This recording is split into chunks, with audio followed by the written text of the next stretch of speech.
Hi everyone, my name is Abraham and today I'm going to share my experience of how I got my Swedish driving license. But before I do that, I would like to say it's purely based on my own experience, so anything could change in the future, so any changes on the process or the price, you could reach out to those institutions directly. Okay, here goes. So the first thing you do is to apply for a learner's license from Transportstyrelsen. So to do this, you go online to transportstyrelsen.se and find the procedure of how to do it. In my case, it cost me 150 kroner, and then you need to go to an optician as well to get your eyes checked. You need to pay for that as well. I think it was 150 or 200, something like that. And then you will be given a form that you will need to send to Transportstyrelsen. Then you will get the learner's license that is valid for 5 years. So it's valid for car, motorbike and some other vehicles. I also provide a link in the description for a direct link to the application, so check that out.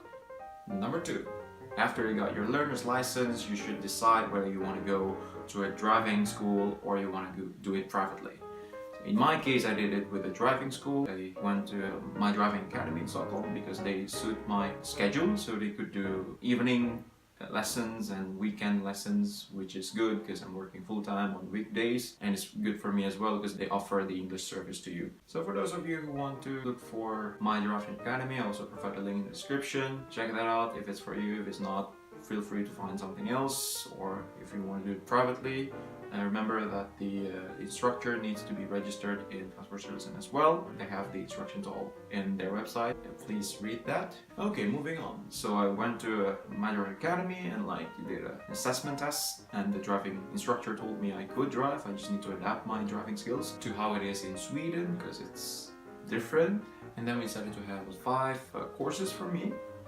In total, I spent 8,000-9,000 for my driving courses, including the Risk 1, which is very important because you need to complete Risk 1 and Risk 2 in order to go for the real test. So Risk 1 is basically you go and sit down and listen to the instructor telling about the danger of drunk driving and basically to drive safe. And that's really important for you, is obligatory.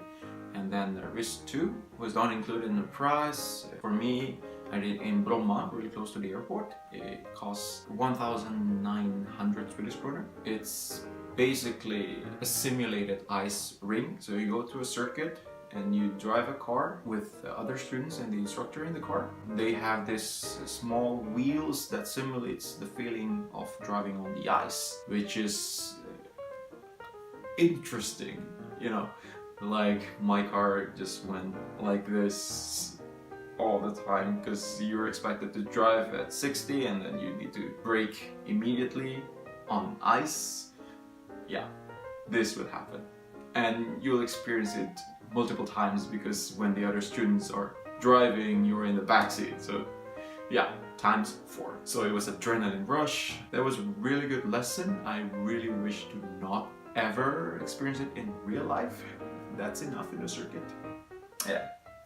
Moving on. So, after your driving instructor tells you that you're ready to take the test and you've done Risk 1 and Risk 2, it's time to take the test. The test is done by the Trafikverket. The test itself is comprised on 2 parts, the theory and the practical. And here's the tricky part. In the beginning, you need to apply for the theory and the driving test at the same time, at the same city. But even though you fail the theory test, you still need to do the driving test. And if you only pass one of them, it's only valid for 2 months. So afterwards, you need to redo it again. That will be my story. Wait for it. So the theory, you need to get 52 points out of 65 points, but you have 70 questions. So you have 5 questions that are not graded, but you don't know which of them are not graded, so you need to do it all. And basically, in order to pass the test, I borrowed the book, Körkorts book, in English from the library. It's available, but it's often rented out, so keep your eyes on that. And then I found this website called körkortsonline.se. They have amazing theory material. Check that out, link in the description. I also did a lot of tryouts. So my driving academy gave me 30 chances to basically do the tryouts. It's on the portal. The portal, right. I really recommend you to find a driving school that is part of STR, which is an association for driving schools in Sweden, which is really good. Then you have the portal, and then you can track your progress there, and you can do the tryouts there. So it's really good. I did the tryouts, and it basically helped me to go through the theory test. And the theory test costs 320 kronor per time. Yes, per time. If you fail, you need to pay again. Then moving on to the driving test. The driving test mostly comprises of going straight and turning left, turning right, going to the roundabout, taking the first exit, second exit, third exit, going to the highway, and how you distance your car with the one in front of you, and going out of the highway and basically parking. So it depends which kind of parking. Sometimes it's parking on the corner, sometimes it's normal parking beside a car, sometimes it's back parking, reverse parking next to a car. So it depends on your instructor. I failed 4 times. I actually did it on the 5th try. Yeah, it's a lot of money because every time you need to pay 1,200 Swedish kronor, including the car. So the first time was in Västerås, so I did my theory test, I passed it the first time. I got 58 points out of 52 required points, which is great.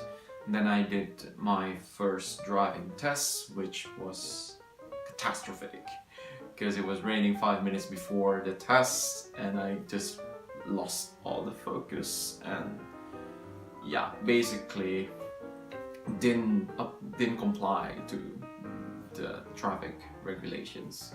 Yeah, it was obvious that I failed there, and I wanted to apply again for the second time within 2 months, because after 2 months you need to do the theory again. So I tried to look in Västerås again. It was nothing within 5 months time. Crazy. Tried to look in Stockholm, same thing. Finally I found something in Skövde, which is a small town close to Göteborg, close to Jönköping. It's in the west coast. So I actually went there, did the driving test, and didn't make it again this time. The instructor told me it was my turning that was too sharp, but I don't know. And then the third time was in Jakobsberg. And in Jakobsberg, basically the instructor wanted me to turn left, but there was a lot of cars behind me, so I shouldn't have turned left because it's against the rules. So yeah, I failed. And then the 4th time, it was in Göteborg. I almost did everything perfectly until I came to an intersection where I had to turn left, where it was crowded, so I waited quite a long time, and the instructor told me I couldn't wait forever, I need to take the chance. So I failed. Yeah, that was my 4 tries in the summer. I failed it all. Then I said to myself, whatever, I'm just gonna wait till fall, winter. And then I checked on Trafikverket, and there's something in Västerås in November, and the same day of theory and driving, so I picked that in November. And finally it was November, I went to Västerås and did the theory test.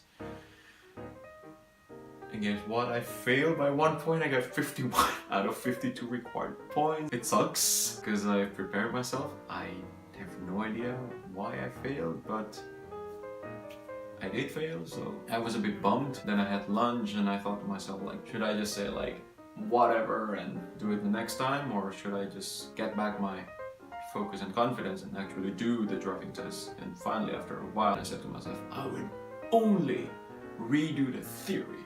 I will finish the driving test. And then I went back to Trafikverket to get ready for my driving tests, and I was welcomed by 2 people. Actually, one is the real instructor and the other one is the instructor in training. So we went out with Trafikverket's car, because I rented the car from there. And then basically the instructor in training sat beside me in the front seat, and the real instructor sat in the back seat. The instructor in training gave me all the directions, which I followed. Oh yeah, if you're unsure, just ask. They might be able to help you. For example, there was this slow-moving car in front of me in the highway, and I asked the instructor, should I overtake this car? And he said, yes, please. So I just did. Yeah, because I didn't know, like, should I or should I not? Just ask. Who knows, like, he might give you some help. So after I finished my driving test, I went back to Trafikverket, parked the car, and the instructor in the back told me I actually passed. Yes! I was so happy because I failed 4 times and the 5th time I actually made it. So happy, so happy. Even though I failed the theory test, I did it once before and I was pretty sure I could do it again. Then finally I went to the reception in Trafikverket, and actually you can also talk to the reception for a test schedule. So I talked to her. I asked if it's possible to do the theory test in Stockholm, and she said, yeah, absolutely. So I did the theory test within 5 days in Stockholm, and yeah, I passed with 60 points. So immediately after that I could drive in Sweden with my ID card until I received my driving license, which was awesome. But I'm not done yet, because in a few days I got an invoice from Transportstyrelsen asking me to pay for the producing of the driving license, which was 150 kronor. So I paid to Transportstyrelsen and waited for a while, and after a month it didn't come. I got curious, I got skeptical, so I called to Transportstyrelsen. Apparently it arrived to the post location, but I never received the notification that I had to pick it up, so it was returned back to Transportstyrelsen. Oh, come on, PostNord. So she said she would resend the driving license back to me, and if I didn't receive any notification, after a few days I could call them again to get the Försändelse-ID or the shipping ID, which I did, because PostNord actually delayed the delivery of the notification 1 day after it said on the internet it was delivered. So yeah, fix your system, PostNord! So in the end, I finally got my Swedish driving license and I'm eligible to drive here in Sweden officially.